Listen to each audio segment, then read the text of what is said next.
The indictment includes charges of election fraud, and that is raising concerns and questions about election security and integrity as the nation heads into the next presidential race. KTVU's Jenna Katsuyama investigated what California and Bay Area election officials are doing.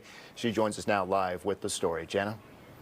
Mike, state and local election experts told me today that most Bay Area counties use the same company as Georgia, Dominion Voting Systems. But they say there are key differences in the systems. And in California, there are extra protections and protocols put in place leading into the 2024 elections.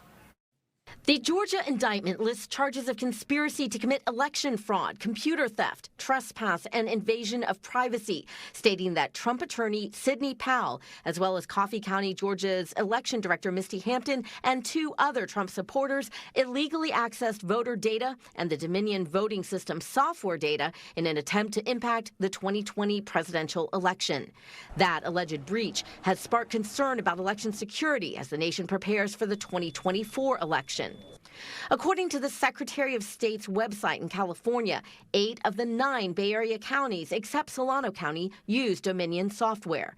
We contacted California's Secretary of State's office to ask about security. In Georgia, it was 5.2 was the software version number that was used, and here in California, we use a California-specific software. State election officials say they have had conversations with Dominion and that California has some of the nation's toughest requirements for election security protocols. We have source code review, we have accessibility testing, functional testing. The systems are air-gapped. They can't be connected to the internet, nor can they even have the capability to connect to the internet. Kristen Conley, the Contra Costa County clerk and registrar of voters, says Bay Area election officials are preparing with cybersecurity precautions. We have our IT team that is regularly attending calls by the FBI so that we understand what the current cyber threats are. Connolly says physical access to voting equipment is tightly restricted. Just to give you a sense, I am the top official in my department. I have no reason to be in that tabulation room without the staff that actually knows how to run it. Election officials are also meeting with law enforcement to protect election workers.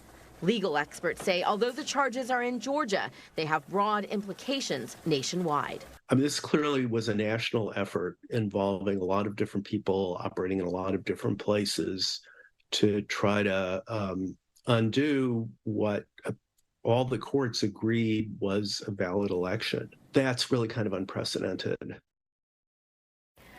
The Contra Costa County clerk says she is planning to put out an information sheet for the public to address some of these questions about Dominion. And the state says that they have been sharing California's strict election protocols with other states to help improve security. Mike? All right, Jenna, thank you for that. The Georgia